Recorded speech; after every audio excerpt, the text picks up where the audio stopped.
If there is anybody in Martyrs tonight who is happy to be alive, glad to be off work, glad to be out the heat and sitting here with a cold drink, make some fucking noise.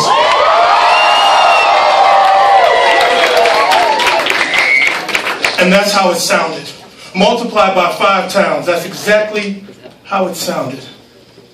April 25th, 2013, Park West, 322 Armitage.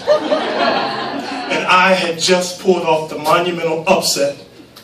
Me, with only my second appearance at a storytelling slam. I had just become Grand Slam champion. I don't know how I did it.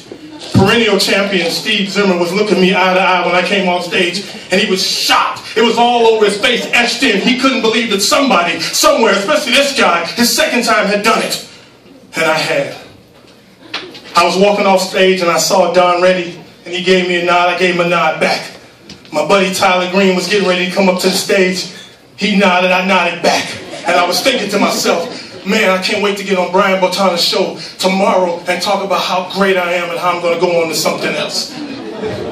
My mom had came with me and she was sitting there standing, clapping. And I walked off stage and we hugged each other.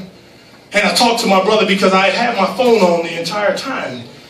And my brother was listening and he was screaming through the thing, go champ, go champ, go. And I finally got a chance to say, hell yeah. My mom handed me my black bag, and what was in this black bag, okay, let me tell you what was in the black bag. It was a semblance of an authentic WWE World Heavyweight Championship belt that I paid $479.99 for, plus the $50 to have it engraved. And what did it say when it was engraved? It said, Moth, Grand Slam, Storytelling Champ, G.P.A.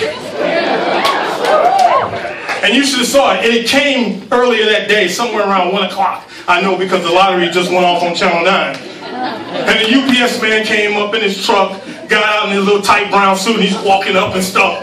And he knocks on the door, and Scooter the Beagle is barking out. The man says, hey, are you G.P.A? I said, I am. I get my box, I sign for it, I pull the belt out as soon as I get the chance and I put it on. And I'm walking around and shit, I'm doing a Ric Flair. I'm like,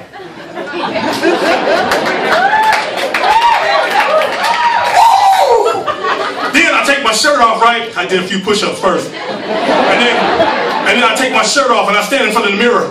And I'm like, I start preparing my speech and I'm getting ready to say like this. I'm getting ready to say, well, you know, Tyler, I've been saying my prayers, eating my vitamins, brother, and I knew I was going to get it done. I knew no one was going to beat me. What are you going to do when G.P.A. Mania run wild on you? And I was like, needless to say, I had every intent and I knew I was going to win. So much so, I went to the gym for about an hour. 40 minutes on the elliptical, did a few triceps, so I was going to wear a short sleeve shirt, so when I puffed it out like this when I went on the stage, all the cameras would be able to get it. Like, pow, like right now. Pow, pow, pow. See the chest moving? So I was ready. Showered, pulled out my outfit, polo shirt like I have on now, polo khakis, Kobe Bryant gym shoes, and I was ready. And I said, no. My mom and I didn't even drive to the Park West. My buddy owned the limo service, and he had a driver free. So in the fashion of Ric Flair, I had him pick us up in the Escalade and drop us off. And normally when I perform, I don't, drink anything, but I swear I had a couple Heinekens, a couple Jim Beams and Cokes, and I was ready. I was called last, and I listened to everybody doing their stories. Steve Zimmer was number 3, and he was outstanding. And everybody went nuts. But by the time I got on and got done, it was nothing compared to me, and I had done it like I told you. And now, we were called back on the stage. And I let everybody else go up first, because of course, they say the best for last. I walked on the stage, strutted and sat and waited. Like, yeah, what am I going to say? I can't wait to go to New York. Oh my goodness, is Channel 7 here? I can't believe I did this. Wow, who's that woman over there in the sundress? Is she checking me out? Hey, how you doing? What's up? Looking at the champ? All this is going on in my mind.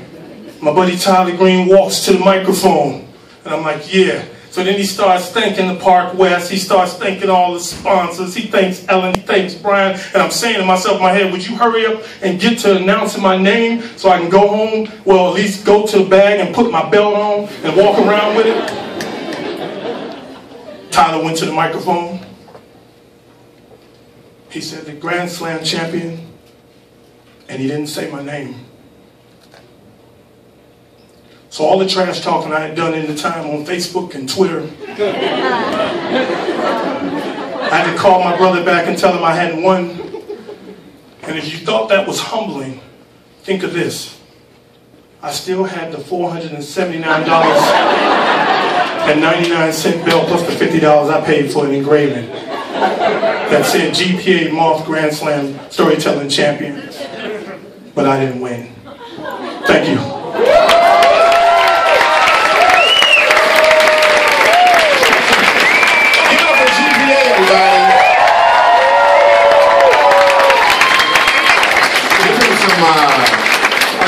Championship swag.